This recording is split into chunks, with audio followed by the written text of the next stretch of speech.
Good evening, ladies and gentlemen. Good evening. And I'd like to welcome you here to the Harry Seymour Library in the College of Bahamas on behalf of the Banking, Finance, and Economic Department. I'd like to welcome you. This evening, I'm pleased to once again to have our special guest, Dr. Ebeling, come before you to be the facilitator for the lecture series held this year. But before we begin our program, what I'd like to do, I just heard something went off. What I'd like to do is remind you to turn off all electronic devices that may cause disruption during the presentation. Now that doesn't mean you could have on your laptop, because I know you like to Google to fact check. Okay, so let's keep those computers on, but those electronic devices that may cause disruption, I would like for you to turn them off, please. Once again, I'd like to thank you for coming. Right now, I'd like to call our chair, Mr. Daniel Thompson, who will come and welcome you on behalf of the School of Business. Mr. Thompson. Thank you very much, Paul, and indeed I'd like to say welcome to our guests, our presenters, and especially our students who will be participating in this forum. We in the School of Business are excited to be a part of such discourse, such teachings, and such public discussion about economics, its impact on our society, and on individuals.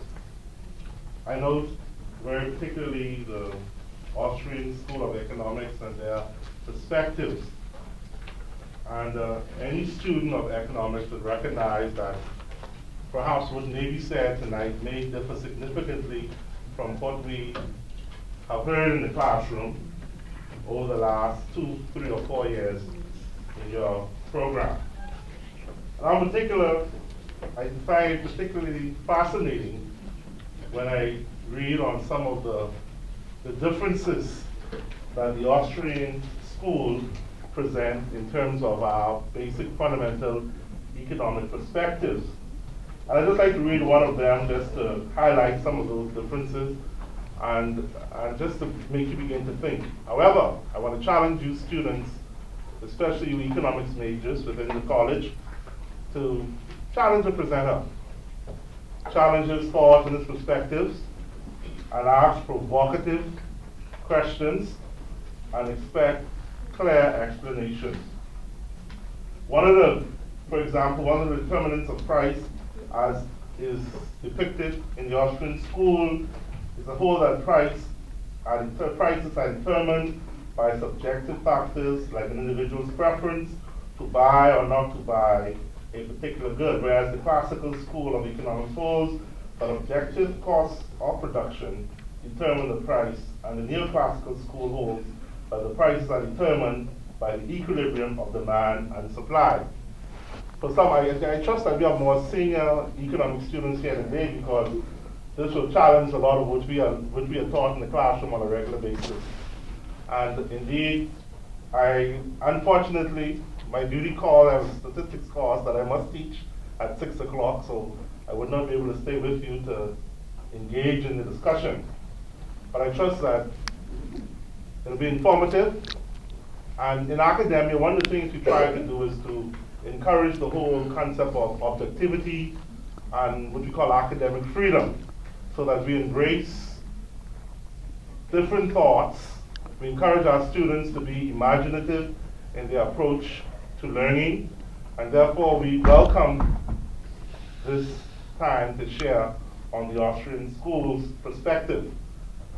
The question isn't whether you agree or don't agree with what is said, but open your mind to learn, and perhaps there are some nuggets, as in any theory.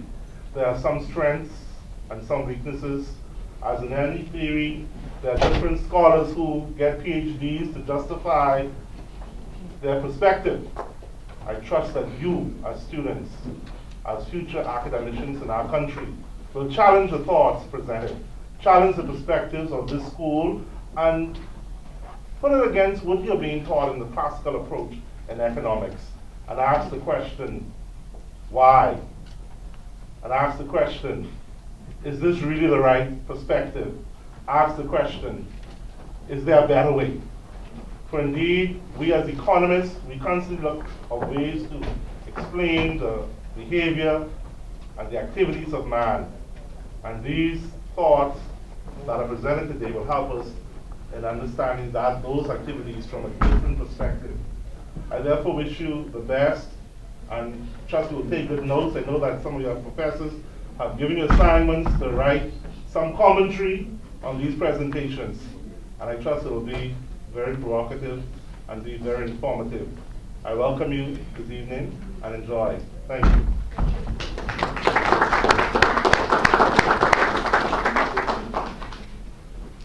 Thank you very much, Mr. Thompson. Now what I'd like to do is call Mr. Rick Lowe, a representative from the institution that is in collaboration with the School of Business. Thank you, Mr. Forbes. It's my pleasure to welcome everybody here. Without Professor Forbes here, it wouldn't be possible, and the College of the Bahamas and this fine facility, and of course Dr. Ebeling, who I'll introduce in a moment. Tonight, again, is your only session. We do have a complimentary book for you and some other information we'd like to present to you. Also, it's my distinct pleasure to welcome Dr. Richard Ebeling. Dr. Ebeling is the former president of the Foundation for Economic Education, who is one of the forerunners of groups like the Nassau Institute is trying to become. And we're hoping that Dr. Ebeling will inspire you to maybe take on the leadership of the Nassau Institute and take us to higher heights. Sorry, I forgot. Dr. Ebeling is currently the professor of economics at Northwood University in Michigan. And he's just come back from China and all over the world in the last couple of months lecturing. So it's a distinct pleasure to have someone of his caliber here to lecture for us. Please welcome Dr. Ebeling. Thank you. Well, to begin with, I want to thank all of you for being here. It's an evening. All of you could be having dinner now or just studying. Oh, no, not the S word, studying. Or just spending time with your family and friends, but instead you're here to listen to economics lectures. So I appreciate you being here. I also want to thank the College of the Bahamas, Dr. Forbes, Dr. Thompson, and those others at this institution who very graciously and kindly help arrange the putting on of this program for you. This is, I believe, the third year that I've had the privilege and the honor, and I mean that seriously, the privilege and honor of coming here and giving these lectures at the College of the Bahamas with students such as yourself. And I have been always immensely pleased and happy to see the number of students who choose to attend the lectures, and B, the attentiveness and unbelievably insightful questions that have often arisen during the question and answer sessions. So it is both a pleasure and a challenge for me to be here again at the College of the Bahamas. Now, Dr. Thompson, in his opening remarks, referred to the fact that there are different schools of economic thought. There are. And he also referenced the fact that I would be identified with a particular school of thought called the Austrian School of Economics, which just is due to the fact that the original developers of that particular train of economic theoretical thinking just happened by accident of historical circumstances to have originated in Austria a long time ago.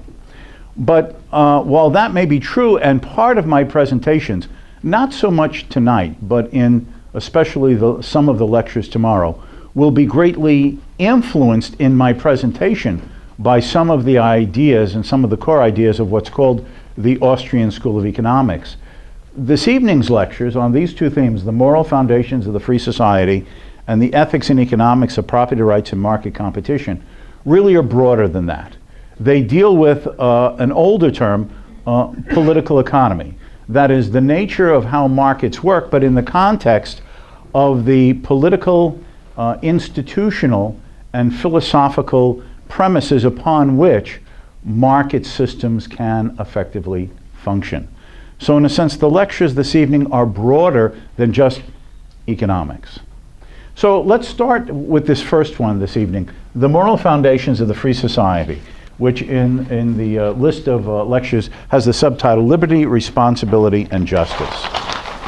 Let's start off by understanding what is not freedom. What is not freedom? And most fundamentally, what is not freedom is slavery. Okay?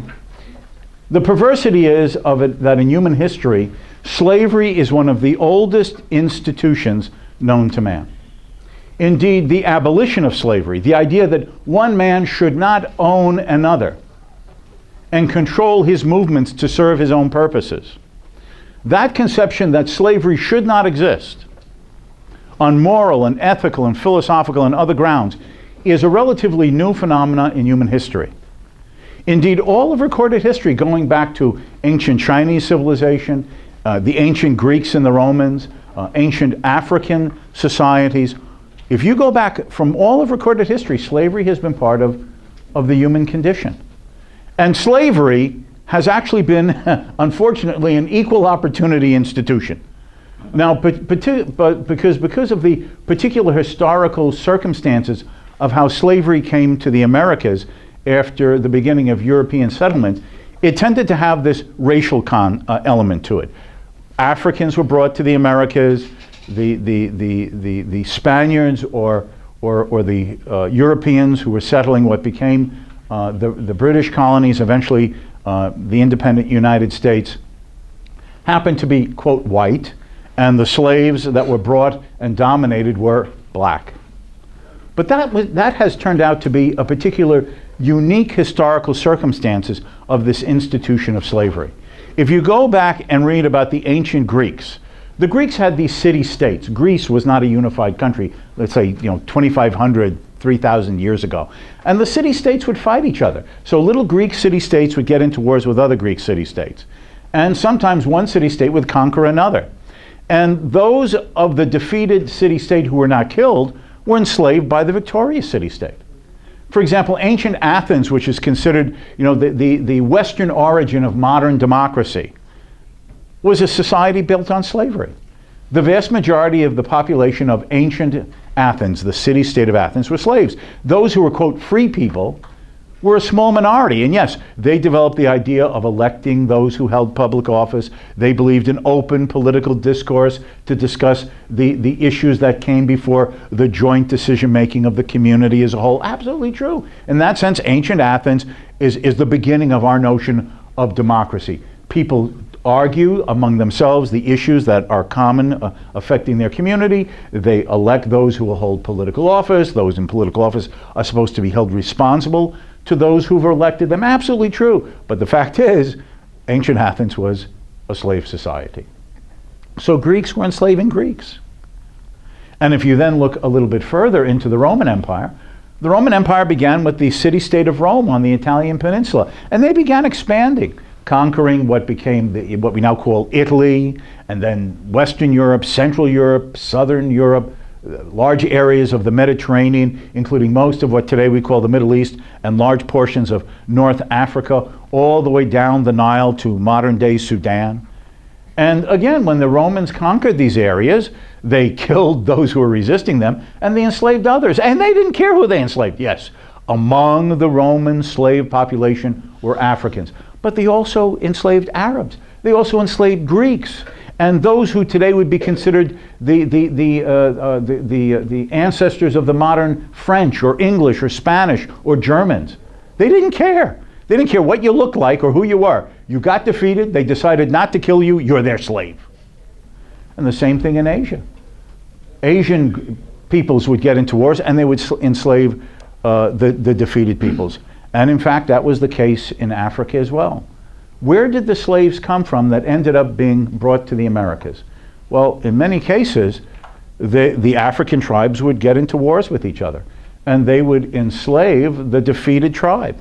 And they then would sell some of those enslaved, defeated tribesmen to Arab slave traders, who would bring them to the coast, either on the east coast to Zanzibar, or the west coast of Africa at Dakar, and there they would be sold on the auction blocks, and in many cases to those who then transported these these Africans to the Americas.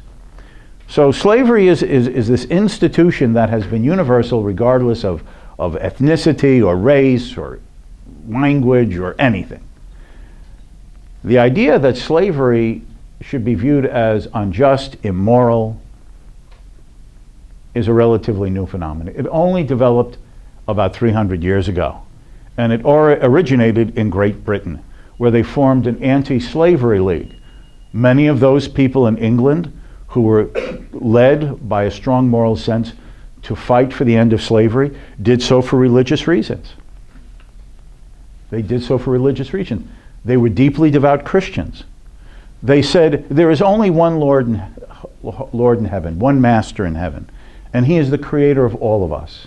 And what arrogance, what hubris, what immorality for one human being to claim to play God and to own another. Only one owns all of us, the creator in heaven. And they formed an anti-slavery league. In the 1790s, they brought about the end of slavery in Great Britain, but not in the British Empire.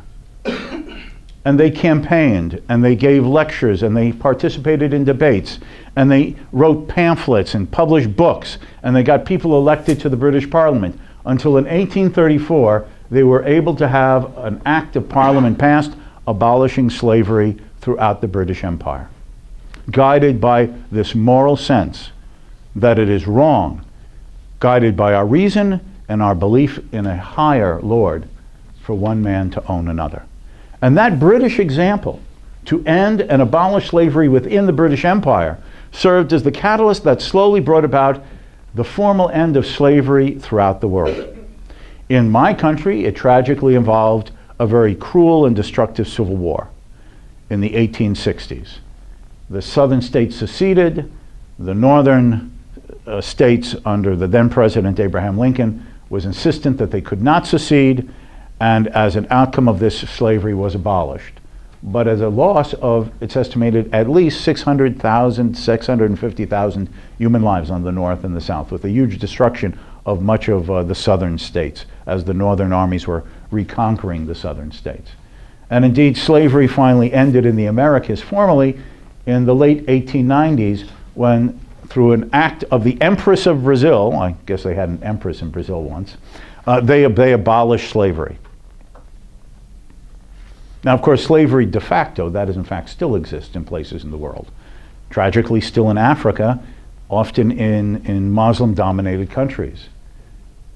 And as a consequence, that anti-slavery league that was formed in the 1700s to bring about an end of slavery first in Great Britain is still alive and well, operating in London. And they still will go to Africa, to places where they know slavery is going on. And then, now, as they did then, with contributions from members of their society, buy the freedom of slaves. What does it mean to be a slave? What does it mean to be a slave? It means to be a tool in the hands of another. You are owned by him like an inanimate object. You are owned by the master like an inanimate object, like holding a hammer or a screwdriver. You use it as you need it for your purposes and then set it aside until you need it again. Now, sometimes you take care of your tools because you don't want them to rust or to become unusable.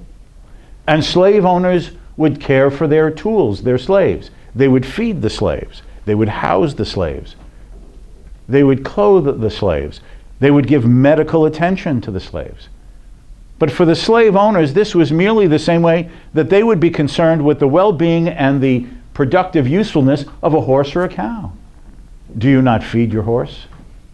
Do you not see that if he gets injured, to see that the injury is taken care of so it can continue its work? Do you not put the horse in some shelter in bad weather? Of course, because the horse is an asset to you.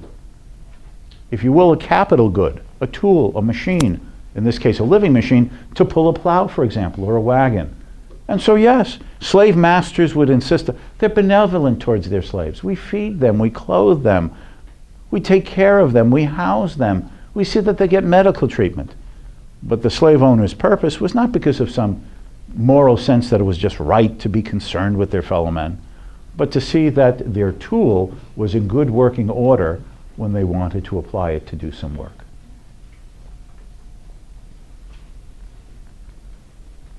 It means that the slave is merely a means to another person's end. He's told what to do, when to do, where to do, how to do, and he cannot object. The slave cannot object because he is threatened with punishments to assure his obedience. He may be whipped. He may be tortured. He may be lamed so he cannot run away again. In the old American South, if a slave ran away, he would be whipped. If he attempted to run away again, his tendon on the back of his ankle would be cut so he could not run away. And then he would be assigned work that would enable him to still work for the slave master, but without having to walk or run, because that way he could never try to run away again. And it means total dependency on the master. You are totally dependent upon him for everything. You can't choose what food you eat. You can't choose the clothes you wear. You can't choose the house you live in. You cannot choose the type of work you do. You cannot choose how many hours in a day you want to work or whether you want to have a break and a vacation. You can do nothing except what the slave master orders you to do under threat of physical violence. And therefore the slave is something therefore to be used and who is to be bought and sold. You're bought into slavery, and if the slave owner decides for whatever reason he doesn't value enough to retain you, he tries to sell you to someone else. Just as you might sell your car or your house, or do what in the United States is called a garage sale, where you have a bunch of old furniture or clothing and you just put it up for sale for neighbors to buy, perhaps. Slavery is the opposite of freedom. So what is freedom? What freedom is that the individual owns himself. He is not the property of another. The free man is no longer a slave. He owns himself. He is not the property of another. You own your mind. You own your body. You may not be compelled to work. You cannot be forced into activities or duties that you don't want to take on. You may not be tied down to a location or a place that you don't want to stay in or live in. The individual chooses his own ends. You're not the tool to another. You are an end in yourself. You decide those goals, those purposes, those ends that will give meaning and value and purpose to your life. Not merely a tool to serve the ends and purposes of that slave master. That is what it means to be a free human being. I own myself. I decide what I want for my life. What will give it meaning? For many people who are religious, it's following the dictates and the doctrines of their faith. For others, more secular, it may be just saying that this is what they hope will give them happiness or fulfillment and enjoyment in this earthly sojourn while we're here. But whether it is guided by a sense of meaning and value and purpose by a higher faith or by some earthly goals and purposes, each individual has the right to make these choices and decisions for himself. He cannot be compelled. He cannot be forced. He cannot be dictated. He cannot be commanded. People may reason with you. They may argue with you. They may attempt to persuade you. They may attempt to influence your conduct by the examples of their own life. But they may not compel you. Each individual, every man, every woman is free to set the course and the direction of their own lives. That is what it means to be a free human being.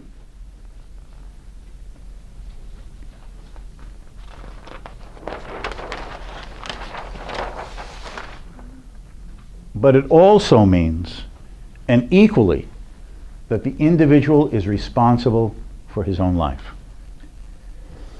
Now, I don't know enough about the institutions of slavery under the old British system, but in the United States, when slavery prevailed in the southern states before the American Civil War, a slave master could give a slave his freedom. It was called manumission. Under the laws of those southern slave states, a master could give a slave his freedom for having performed some meritorious or outstanding or heroic deed or act in the service of his master. He would be given a document that he now was a free man. He was not a runaway slave. He could not be taken into custody and enslaved by another. He was a free man. Here's my document establishing my liberation from slavery. But what did this also mean? It also meant that the individual was now responsible for his own life. He was free to control and guide his own life, but the slave owner no longer provides the necessity of life. To be free meant that the slave owner no longer guaranteed you 3 meals a day. To be free meant that the slave owner no longer put a roof over your head. To be a free man meant that the slave owner no longer clothed you. He no longer provided medical assistance to you if you became ill or injured.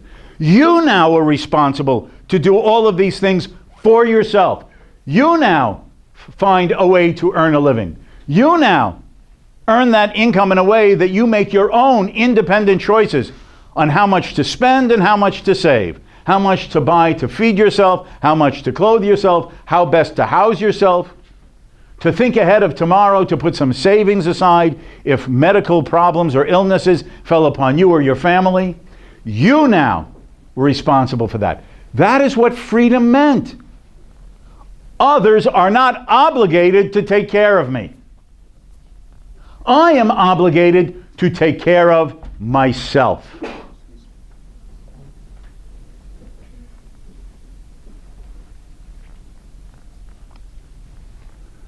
That is what it meant to be freed from slavery. I now make these decisions and act to achieve them by my own abilities and choices. It's profound. That's profound. You are no longer a dependent of the slave master. You are independent in all of these ways. In all of these ways.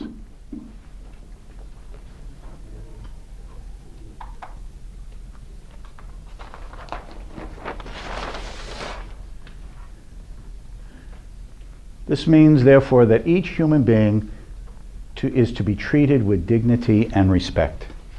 Each individual is to be treated with dignity and respect. You don't have to treat your slave with dignity or respect. He's something you bought, something you use. He has no will of his own, and if he attempts to show will and independence, you make him submit through the threat or the use of force. And when you're finished with him, you throw him away. That is not what a free man can expect from his fellow human beings. In another way of putting it, in a free society, every individual is sovereign. We talk about sovereign nations, right? The sovereign nation of the Bahamas, the sovereign nation of the Dominican Republic, the sovereign nation of Brazil, the sovereign nation of the United States, of Canada, right? And you're supposed to respect, one nation is supposed to respect the sovereignty of another. Now, we all know historically that doesn't always happen, but in principle, You're supposed to respect the sovereignty of that other independent nation. Well, what freedom really means is that each individual is sovereign. Each individual is sovereign.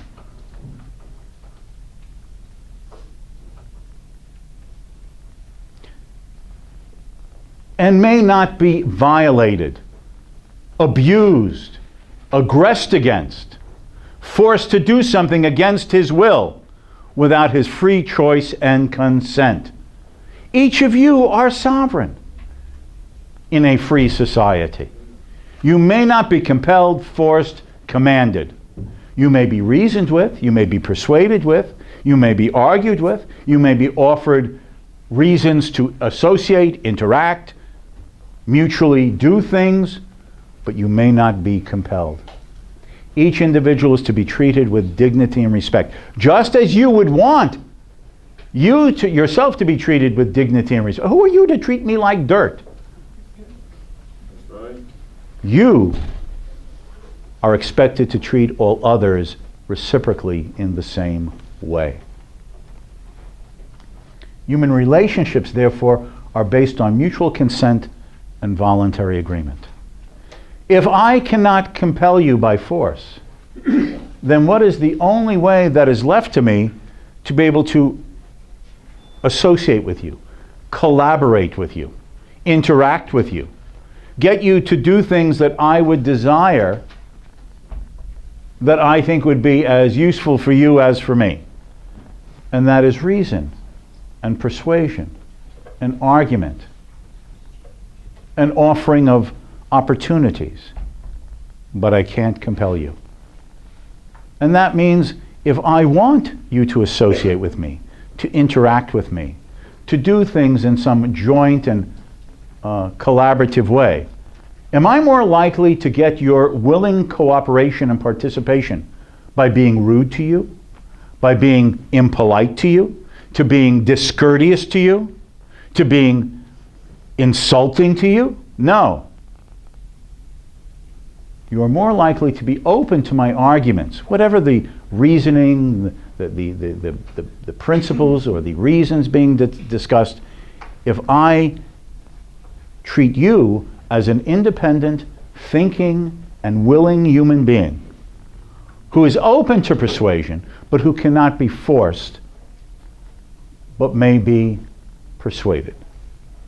And therefore, in a free society, it naturally follows that if each person is sovereign and free, if he is not owned and a slave of another, then all human relationships, being based upon voluntary consent and mutual agreement, inevitably results in each of us coming to and having to treat each other with high degrees of respect and dignity.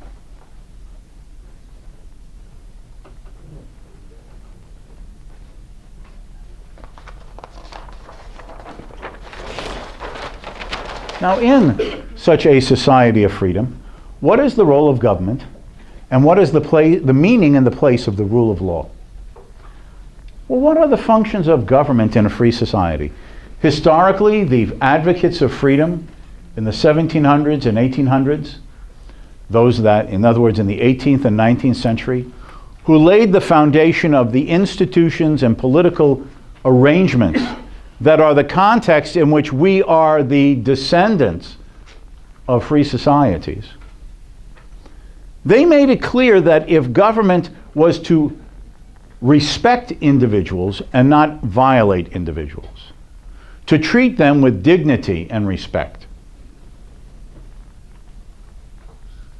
then the role of government would be certain functions but not others. Now, you come from the same political tradition that we in the United States come from, and that is the British tradition, the historical development of the political institutions and rules of liberty. In the 1600s and 1700s, they would call them the rights of an Englishman. But that got universalized. These are the rights that we presume all of us have. It was expressed in the American Declaration of Independence when we kicked those British out. Okay? In our Declaration of Independence, every American, every United States school child learns at least part of this Declaration of Independence by heart. We hold these truths to be self-evident, that all men are created equal, that they are endowed by their Creator with certain unalienable rights. Among these are life, liberty, and the pursuit of happiness. It goes on to say that governments are formed among men to secure these rights. And if after appeals of redress and argument and petitioning, a government will not respond to the people because of oppressions that they are suffering, it is the right of the people to abolish that government and to form a new government that will be based on the principles of securing those rights to life, liberty, and the pursuit of happiness. That was the philosophical justification of freedom, and though that was the rationale for the American colonists to declare their independence from the British Crown. King George III, when he and his Parliament did a variety of things which are enumerated as the enumeration of grievances in the rest of the American Declaration of Independence, that they accused the British government of violating the rights of the colonists as those who had a legacy of what was taken to be the rights of an Englishman. That they may be secure in their life and their liberty and their possessions without the arbitrary and capricious intervention and manipulation and control and abuse of the government, which they viewed the British government as doing against them. So what are the basic functions in a free society of government? The most essential functions are national defense, because there could be bad people who want to come in to your country and do bad things to you. Police, because there can be bad people within your country who might want to violate your rights to your life and your liberty and your honestly acquired property.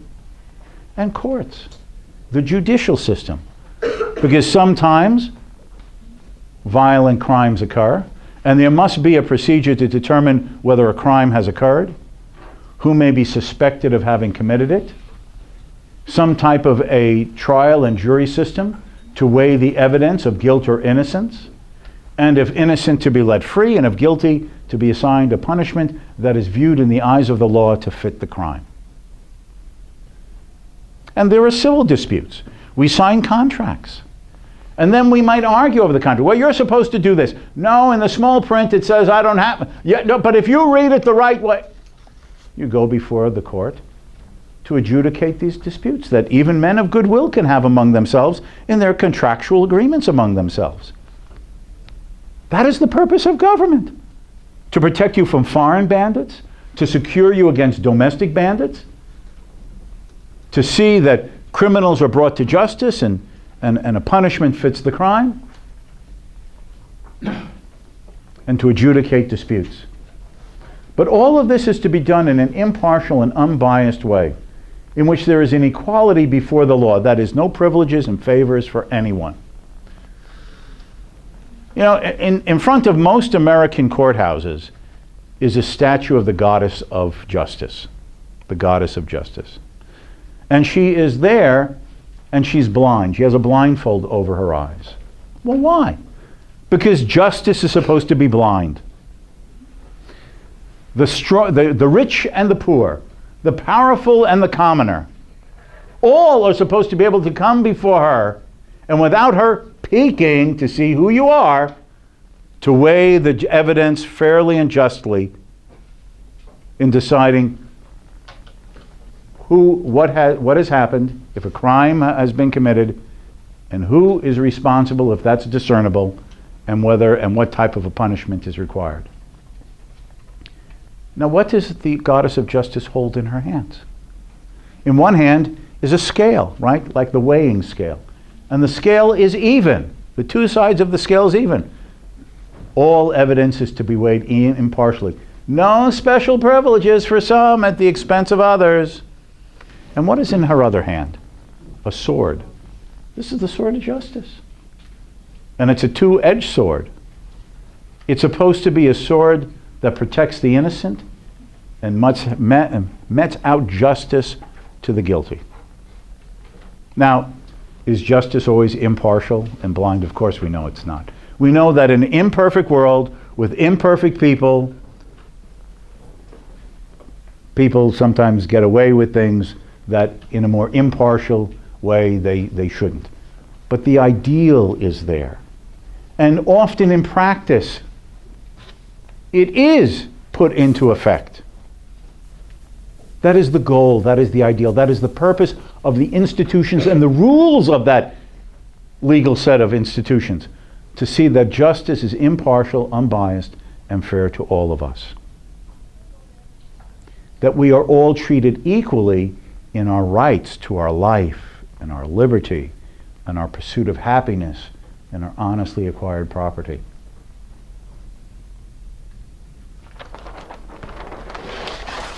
What are among these freedoms that we have? We get this again from both the written law as well as the, quote, the unwritten British Constitution as it has evolved over the ages, the centuries.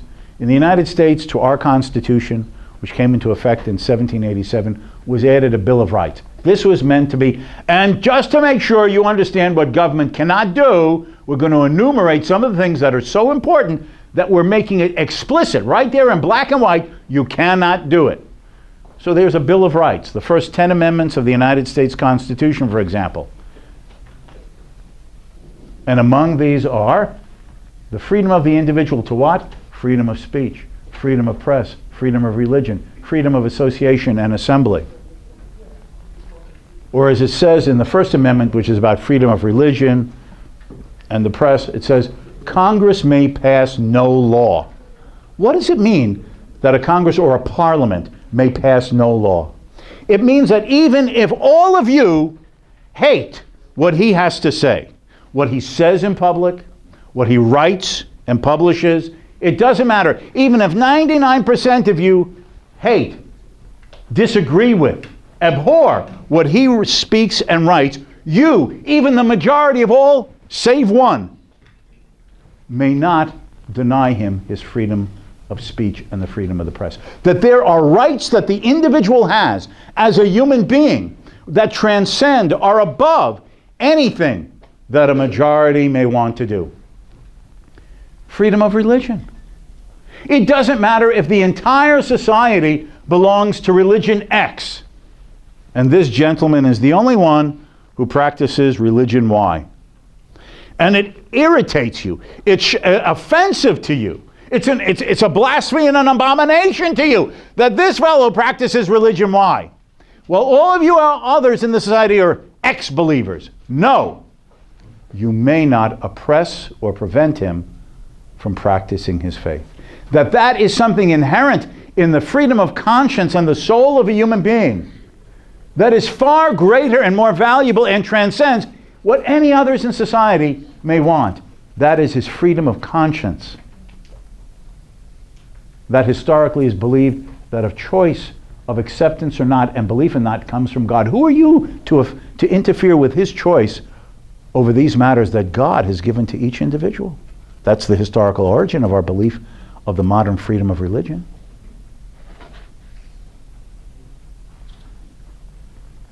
Freedom of association and assembly. As long as you do so peacefully and in a law-abiding way, you can form associations with those who share like-minded values, like-minded purposes with you, like-minded goals.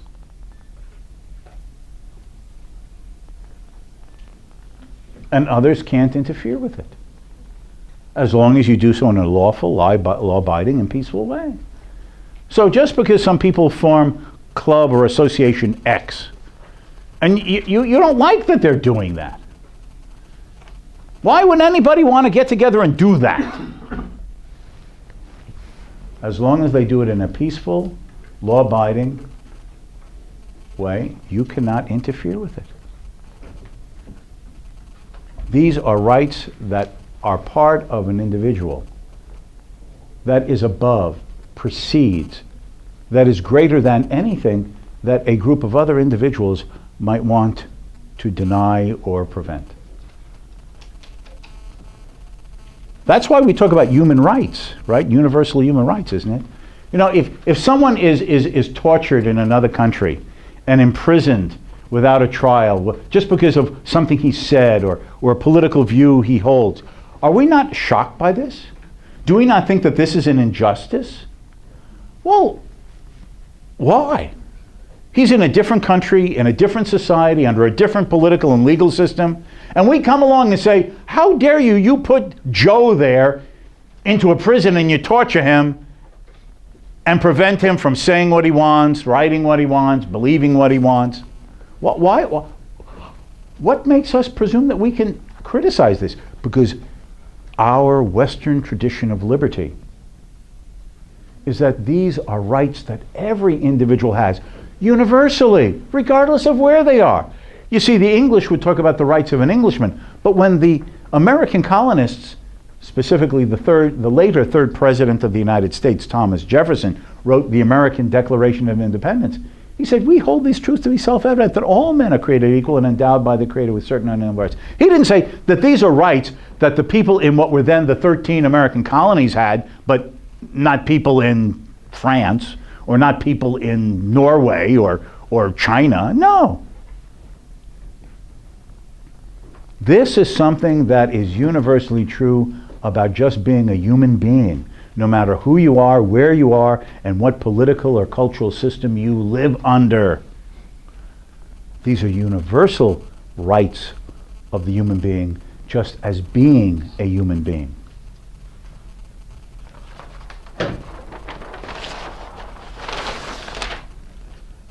That gets us to the idea of what is the relationship, therefore, between freedom and democracy? What is the relationship, therefore, between freedom and democracy? We talk about democracy means freedom. You know, the United States invades Iraq. Oh, we're going to overthrow Saddam Hussein, the dictator, and we're going to give everybody in Iraq a little American flag, and they'll wave it as the American soldiers walk by, and in 3 weeks they'll just be like the United States. Well, guess what? We overthrew the dictator, and we sort of influenced their reform of political institutions, and then they hold elections. They have democracy. And guess what? We don't like the outcome. Among other things, women are not allowed to run for the parliament, right? Muslim theological doctrine. Women don't have the same, in practice, equal rights as men, again, because of the interpretation of Muslim doctrine in that country. Okay? This is shocking. But they have democracy. Democracy is not freedom. Democracy is part of freedom, but it is not freedom. What is democracy? It is a political institutional mechanism to avoid violence, revolutions, and bloodshed. Some guy is the head of the government, and you don't like what he does. You don't like the way he rules, you don't like the way he abuses people in society, maybe the way he treats you. How do you get rid of him? Well, the old-fashioned way is you undertake a revolution, and you overthrow him, and then you put some other guy in. But guess what that involves inevitably? Fighting, civil war, killing, destruction. And how do you know that the next guy, who by force then establishes himself as El Supremo, is going to be any better than the guy he removed, and now you're stuck with him? And how do you get rid of him? Another civil war and revolution with more death and destruction. What democracy is a way to determine who will hold political office and for how long without having to resort to violence. Instead of overthrowing the current political ruler, we say that who he is going to be decided by the people through an election process. And we will set up rules as to what age the person has to be, whether he's a citizen of the country, for example, maybe some other limitations, so, he doesn't have a criminal record. He's not like a serial killer. You don't want a serial killer, I guess, to be president or prime minister of your country. That might, well, I won't get into that. Enough presidents and prime ministers have been serial killers, but that's a different matter. Anyway, so it's a procedure. It's a mechanism to avoid violence and destruction. We agree among ourselves that we will vote as the citizens to determine who will hold political office: president, prime minister, a senator, a deputy in the parliament, and for how long. And for how long? A 4-year term, a 6-year term, a 2-year term, or whatever. And that when the term of office is finished, he may or may not, under the rules, be allowed to run for re-election. But whether the rules allow him to run for re-election or not, others may then peacefully compete for your votes for themselves to be holding that political office for that period of term instead of the incumbent, the guy in there now. But that's all that democracy is. That is a different question than saying, okay, these people have been elected. What are they supposed to do? What is their mandate? What may and what they may not do in terms of the individual members of the citizenry. In the United States, in the British tradition, as I know that under your laws you have a great deal of commonality with, it doesn't matter. You can't prevent a person from freedom of speech, freedom of the press, freedom of religion. You cannot elect a person to then proceed to arrest people who practice a faith you don't like, who say political or other words that you disapprove of, and lock them away and throw away the key. You're not allowed to do that.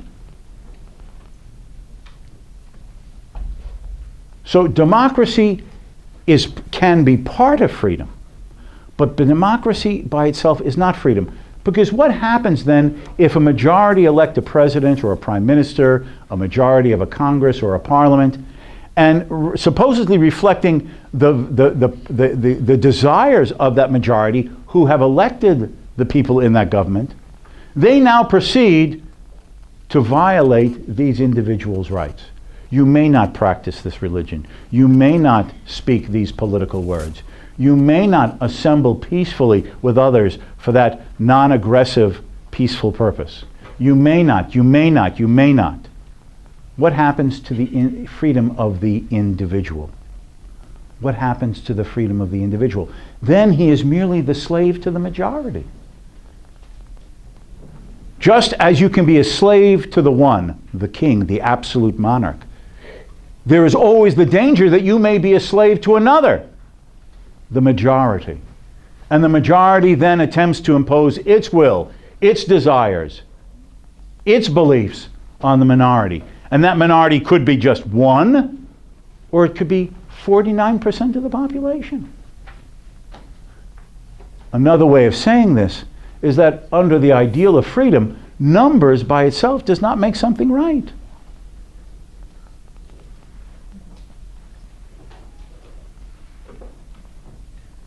This means that in a free society, there are limits on democracy.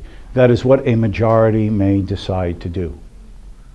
Yes, are there common areas of concern in a society? Yeah. All things considered, given the world in which we all seem to continue to live in, you may need a national defense, an army, a navy, an air force. Well, it's reasonable.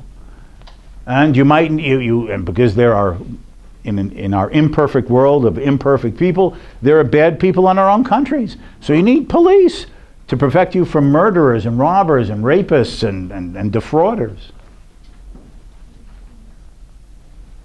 And you need courts to work out the criminality of some situations that arise, or to, as I said, adjudicate disputes even among honest men of goodwill.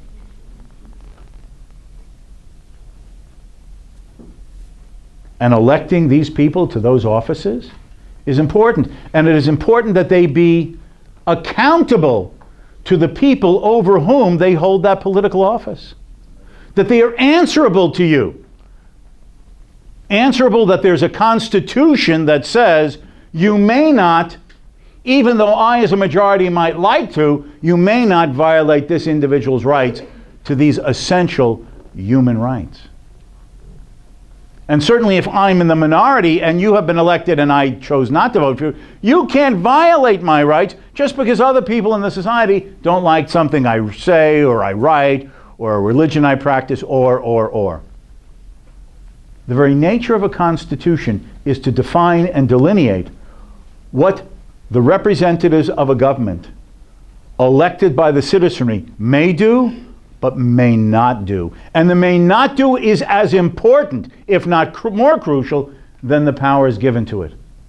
Because let us remember what government always is at the end of the day. It is violence. It is force. It is the policeman with his gun. It is the hangman. You think I'm exaggerating? Try not paying your taxes. Now, I usually express it this way to my students. Let's suppose that you don't like something that the government spends its money on. And sort of like at the restaurant, you want something from column A but not column B. So you only send in part of your tax money. Now, what will happen? Well, whatever you call the tax agency here in the United States is called the Internal Revenue Service. Eventually you're going to get a letter from them. And they're going to say, you haven't paid your full amount of taxes. And you can say, but you know, I really like national defense, but I'm not interested in some subsidy for this group that I don't think deserve it. So I haven't sent you my contribution for the subsidy part. I've just sent you the national defense part of my taxes. Well, you're going to get a second letter. Eventually, at the end of it, you're going to be visited by a tax agent knocking on your door with a policeman of some rank. And they're going to say, you know, you've not paid your taxes. We've warned you. We've sent you notices. We're now seizing your home to sell for your back taxes. But wait a minute. You're not going to take my house. I didn't do anything wrong. I've never killed. I've never stolen. I've never cheated anybody. Every dollar I've earned has been through honest, free, and voluntary production and exchange with my fellow people in the neighborhood and the community. And so I just happen to, my honestly earned money, I bought this house. This is my house. I just don't like that you want to do column B things with tax dollars as opposed to just column A. I'm willing to pay for the column A stuff, but I don't want to pay taxes for the column B. Sir, your house is now being taken. You're not taking my house. I haven't cheated. I haven't killed. Sir, if you do not leave the premises right now, because it's now the government's house, I will have this policeman place you under arrest. But I haven't done it. Sir, you are now under arrest. You're not arresting me. I haven't killed. I haven't stolen. I haven't cheated. Sir, you're under. You're not. You're resisting arrest. I'm now taking out my gun, sir. Okay? And if you continue to arrest under the procedures permitted by the policing authority, they may use, under certain circumstances, as specified in the law code, physical force, including lethal force, up to the point of killing you, right? For resisting arrest. That is the bottom line. That is the ultimate power of government, to threaten to arrest you, imprison you, and if you resist sufficiently and are viewed as your resistance as being violent enough, to use lethal force up to killing you. That's the ultimate power of government. Now, you know, if we get a letter from the taxing authority, we just get nervous and go do what they tell us. Why? Because we know what the power is behind them. We don't want our home seized. We don't want our bank account seized. We don't want to be arrested. We don't want to be threatened with physical force. But merely because we acquiesce and we give in so as not to suffer the consequences of the ultimate power that the government has, doesn't change the fact that that is the ultimate power that makes us get very nervous and at the end of the day do what the policeman tells us. That's just the reality of it. And if you think about it, we all know this. That is what the power of government ultimately is. the power of force, of compulsion, of violence. That is why, in a free society, it is considered important that the powers of government be limited, even in a democracy. Precisely because government is the only legitimized agency in society that has the right to use force under specified conditions, which you nor I could do without being viewed as a criminal. And as a consequence of this, the greatest threat to your personal individual freedom at any time in society is ultimately the government. Can a robber rob you and even threaten and maybe kill you or harm you? Of course he can. But in terms of the magnitude and the ever-presence of a agency with lethal force, the government is always the greatest threat. Because you see, a robber basically wants your money. Sometimes more violent things, someone wants to physically harm you. But I mean, have you ever heard of a robber saying, "I'm stealing your money because I don't like your political views"? Yes, I heard you didn't go to church last week. Now hand over your wallet. I mean, have you heard of any private thug, murderer, thief saying, "I'm taking your money because I don't like your behavior"? He just wants your money. He just wants your TV. But governments want to control your actions and your minds.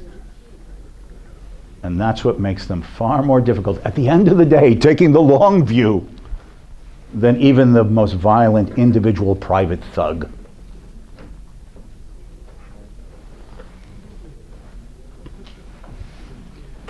And that is why individuals in any society must view as the most precious thing that they have is their liberty as an individual and a concern for the individual liberty of all their fellow citizens.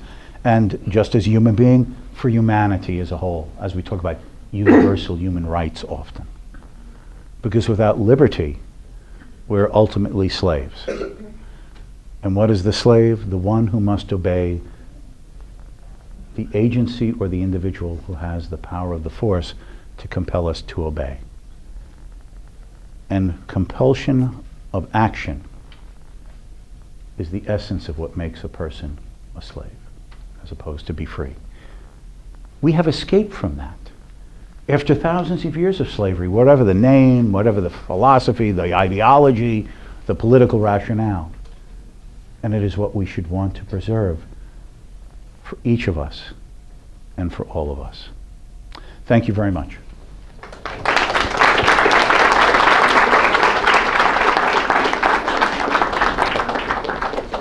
Okay,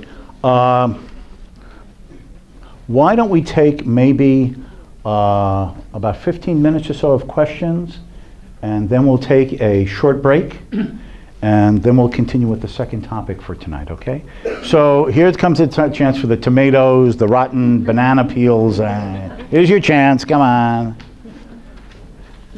Questions, comments, thoughts, reflections, ruminations on the meaning of life? Yeah. Seeing that we know the intentions of the government, Right. and the powers they have, Right. how can we counter when we know that it is not in the best interest of the citizenry? Right. How can we counter that?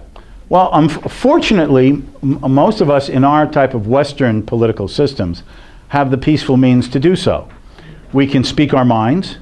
We can form voluntary associations and groups to argue publicly with our fellow citizens against policies that the government may be following, whatever they may be in a particular context, that we feel are misguided or misplaced or harmful to the society as a whole, taking the long view. We can run for political office. We can support those who who are running for political office. In other words, we have the institutions of a democracy that, to use an American phrase, we can throw the rascals out. But the people have to be willing to do the throwing of the rascals out and have an idea of why what the politicians may be doing is inconsistent with the preservation of a free society and therefore the liberty of the individual citizens. Unfortunately, we live in a time in which the understandings of freedom as well as responsibility have become blurred and confusing for people. In fact, tomorrow we will be having, I'll be giving a presentation about the nature of the modern welfare state. And I consider this one of the greatest ambiguities and confusions in our society, that we want to be free, but we want the government to guarantee us all the amenities and necessities of life. And I will argue in that talk tomorrow that we all must remember that anything that the government says is going to do for us inevitably involves them doing things to us. Okay? The for leads to the to. And we have to think twice before we want the for to lead to the to. I'm going to do this for you means they're going to do things to you. And I'll try to explain and elaborate on that tomorrow as to that tension in modern democratic society and people's thinkings. I would argue, and again I'm sort of anticipating part of that argument, that is a road back to serfdom, where you're no longer a self-responsible individual, but you become increasingly a dependent of those in political power.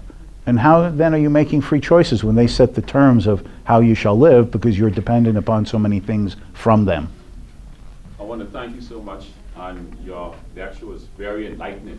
Thank you very much. Thank you. Question? Yes. I don't feel that we're free. I think really we're still slaves. And when I say we are still slaves, all we have done is evolve from slavery and modified the word from slave and put in freedom. But if you take slavery and you go into freedom and democracy, we still have to, the most powerful aspect of it is government, because government still controls everything. So we are still not free. Yes. I would take the, okay, are you a free person if the government determines what health care you're going to have? Are you a free person if the government determines what education you're going to have? Are you a free person if the government decides what retirement money you'll have? Are you a free person if the government decides what housing you'll have? Are you a free person if the government does any of these and a whole bunch of others that, if you reflect upon, you know the government does? The government is deciding not just whether you have education, but the content and how much. The government decides what kind of medical care you're going to receive, of what types and how much. The government decides when you will be able to be eligible to retire and how much money you'll have, because they will have taxed you all these years that you're working, and then decide how much of all that they have collected from you you will be allowed to have back, and at what age and under what terms. And where you're going to live if the government provides the housing, the neighborhoods therefore that you'll find yourself in, and so on and so on and so on. Is that a free man? To my mind, that is just a replacement of another master. The way in the old times the slave master decided what your clothing will be, what kind of shack he'll give you to live in, what type of food you'll be allowed to eat, whether and what type of medical care he'll decide to give you. We've just transferred that to those who hold political office and extract our private productive wealth and then decide how it will then be redistributed back to us based upon their judgments of what we should have, in what quantities, and of what types. And that is a problem of modern society. Yes. I guess a little further to Kayla's question, when you were discussing freedom, you said that each individual is sovereign in their own right. Yes. Yet, today, we seem to be, when I say we, the Bahamas, the United States, seems to be moving toward a more collective organization and structure. Yes. Which really is a movement back toward what Mrs. Burroughs was saying, a form of slavery. Yes. How do you explain how we've gone through this so-called transformation, which is taking place in our society and in the American society, where we're going back to a collective nature as opposed to the tenets of individual freedom and liberty? It may sound like a very sort of taking a too historical view and too philosophic view, but ideas do have consequences. Ideas and beliefs do begin sometime and then develop and take on lives of their own. In my view, this all arose out of the end of kings and emperors, the end of monarchy. What was absolute monarchy? The one rules over everyone, and he's the absolute ruler. He decides in everything. So now, like during the French Revolution, they overthrow the king. They ended up doing what? Killing the king, right? The guillotine, they cut off his head. Now who rules? The people. Not the king rules, the people themselves rule. And as rulers of ourselves, can a person oppress himself? What is it meaning to say, I'm enslaving myself? I'm a free man. How can I enslave myself? Well, if all of us are ruling ourselves, we, the people, can never enslave ourselves. But the problem is we can. And that's the false goddess of democracy. Believing that as a free people, we rule ourselves, right, through those elections and everything, that we rule ourselves. How can we ever oppress ourselves? But we can. Because you see, there is no such thing as we the people. There are the individuals who make up the society. And as with all other things, people have different views about things. You're a vegetarian, you like meat. You like the color blue, you like to wear the color white. You like to go to the movies, you like to stay home and read a book. You like to watch sports on television, he can't stand sports. He can't understand why you spend time watching people run around on a field with a ball. Okay. People have different views about things, and we all know this. It is inevitable that people will disagree about many other things. And inevitably, when the decision making as to what government will do is based upon purely a counting of heads, is this the majority or the minority? Then what democracy means is that those who win the election, even if it's just 50% plus one, then claim in the name of the people, we're all ruling ourselves, to impose their values and preferences and desires on everyone, themselves and everyone else in the society. So in fact, one part of the society then threatens to oppress the other part of the society. And in the same way, in giving up your freedom, even though that is what you say you want in an election, you have enslaved yourself to those to whom you've given the political power to use force to make you conform to what they say they're doing in your own name. Now think about this in modern society. Governments decide what toothpaste you're going to use, what you're going to drink or eat through the regulations. You're not smart enough to decide what you're going to drink or what toothpaste you're going to use. But you're smart enough to elect the people who are then going to tell you what toothpaste to use.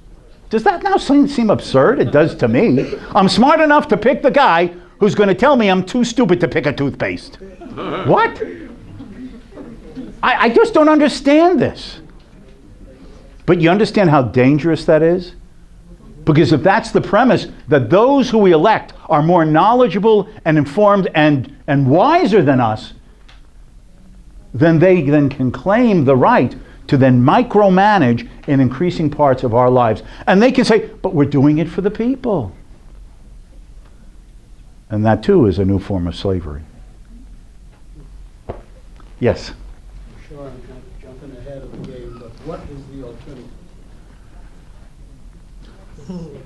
The type of alternative is a part of what I'm going to talk about in our next lecture this evening, but we'll sort of get elaborated on as I go on with the different sort of subtopics tomorrow. But the bottom line is a return to the older traditional notion of a constitutional order. Yes, there's nothing wrong with democracy. I'd rather appoint you by electing you than having to risk my life in a revolution to get rid of you. That's fine. You know, I have a low threshold for death. I recover from it very slowly. So I prefer not to have to risk my life to get you out of the presidency. Okay, so democracy in that sense is good. And I'm very allergic to hot pieces of lead entering my body. My doctor has said I have an allergy to them. So I don't want to have to do it that way. So democracy is good. But what we've lost sight of is what it is we want the political system to do. The more narrow, limited one, our basic freedoms, life, liberty, property, or do we want the government to become the new master who supposedly in our name manages everything? We need to reduce the scope and the size of government to the older traditional notions of a limited government, a constitutionally limited government. That's a tall order. It didn't take us overnight to get to the point we are where government is so much bigger than it was, let's say, 100 years ago, and it won't go away overnight. But, you know, when you have a goal, it's sort of like the point on the horizon. And you may stumble and you may take a few curves and turns, but if you really value it, that's the point on the horizon you keep moving towards, right? Sort of like the goal, the ideal. And that's how I personally view we should view reforming and changing, and I would view it downsizing government size and scope to move to that point on the horizon to a more ideal free society. Yes? Yeah. Good evening. Is there any country in your knowledge that has implemented this limited government approach, and if so, how successful are they? Yes. Now, I say this without in any way meaning to be narrowly chauvinistic, and I apologize if it's going to sound like so. My own country, the United States. For example, 100 years ago, in 1913, what was the size and scope of the United States government? Okay, you're all business and econ students, so you know the term gross domestic product, right? It's that measure of the value of all finished goods and services produced in a country during a given period of time, such as a year, right? GDP. Okay? Now, what was the size of government as a fraction of gross domestic product 100 years ago? Now, I'm a little older than you. I'm a little older than you. That sounds like a long time ago. That's when my grandmother was a very little kid. So it's like in a grandperson's lifetime, right? Okay. That's when my grandmother was like a little kid 100 years ago. All right? Now, in the United States, all levels of government, local government, our state government, and the federal government, absorbed through taxing and spending less than 8% of gross domestic product. Okay? In Great Britain, even managing, quote, their empire, it was only about 5 or 6% of the British subjects' gross domestic product. That was managing this empire, right, that encompassed the world, including you guys still back then. We were free. Okay. And what happened in the United States during that period when government was dramatically much smaller than it is today? Today, in France, the French government absorbs close to 60% of gross domestic product. Okay? In Britain, it's almost 50%.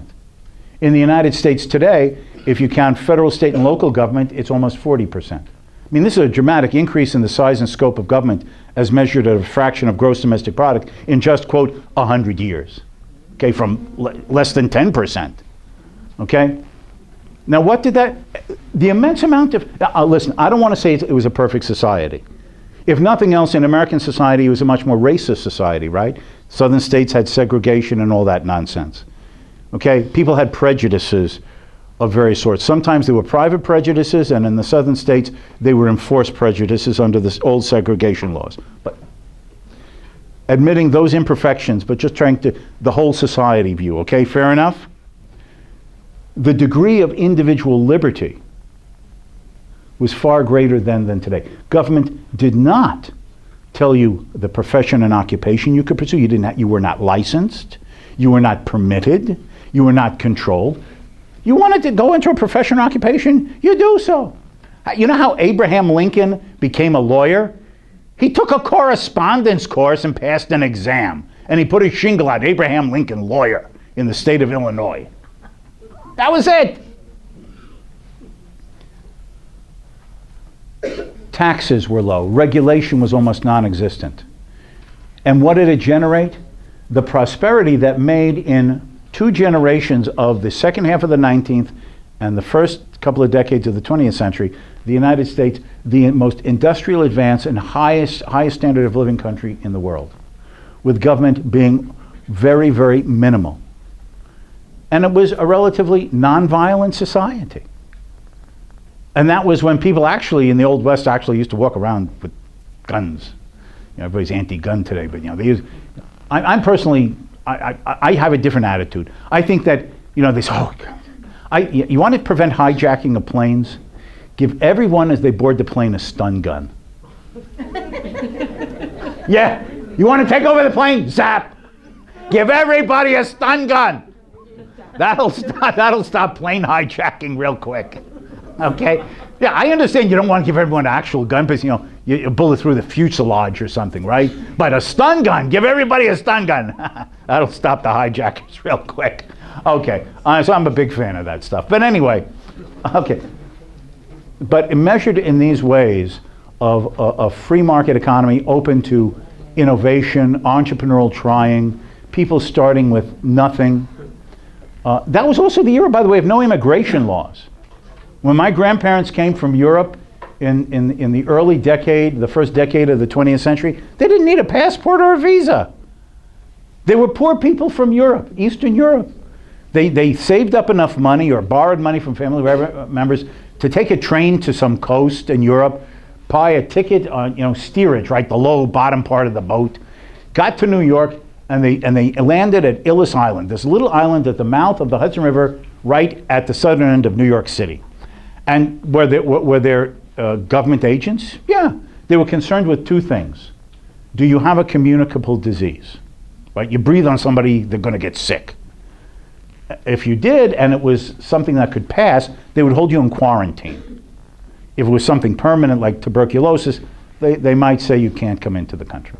But if you didn't have a communicable disease, you could board a ferry then from Ellis Island, it was about a 20-minute ride, to the southern tip of Manhattan Island, and you got off at the dock, welcome, you're an American. Or the other thing was, did you have mental defect? They used other words back then that is viewed as politically incorrect. They would say, are you an imbecile? Yeah, I'm not supposed to say that anymore. You have a mental defect. But now, why were they concerned with a mental defect? Because you would be a financial burden on others in society. And by the way, there was no welfare state in the US back then. They were concerned that you'd be a burden on private charity, not the taxpayer. But if you didn't have mental defect, you got on the little ferry boat, took you a 20-minute ride to the southern end of Manhattan, you got off on the dock, welcome, you're an American. That's how my grandparents got there. That's how generations, between 1840 and 1914, when the First World War began, it is estimated that 60 million people left Europe to migrate around the rest of the world. Half of them went to the United States. So that's how Australia got populated, New Zealand, parts of South Africa, parts of South America. South America, but you go to Brazil, Argentina, Uruguay, Italians, Frenchmen, Englishmen. I mean, their descendants live there. They even still have communities sort of derived from that. Okay?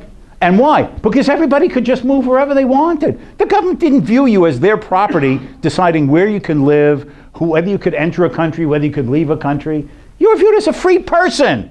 What's the government telling you whether you can enter or leave a country? As long as you're not, you don't kill, you don't steal, and you don't cheat, welcome. Come or go as you like. That seems like that's a fantasy world to us today.